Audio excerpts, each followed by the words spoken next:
Аспаптардың қайсының дыбысы қатты, қайсының дыбысы бәсең деп ойлайсыңдар?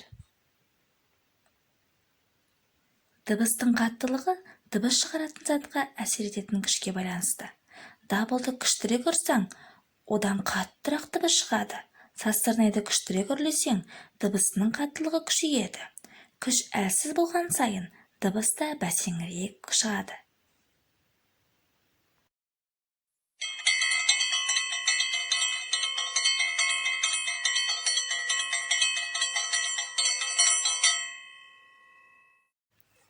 Бұл қоңыраудың дыбысы.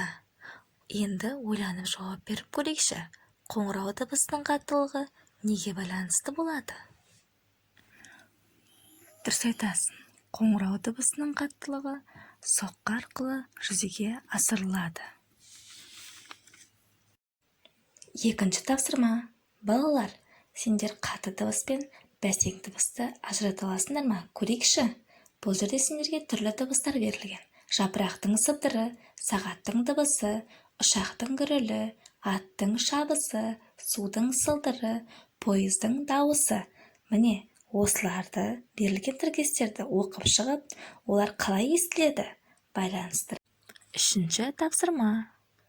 Балалар, алдарыңыздағы суретте түрлі музыкалық аспаптар берілген.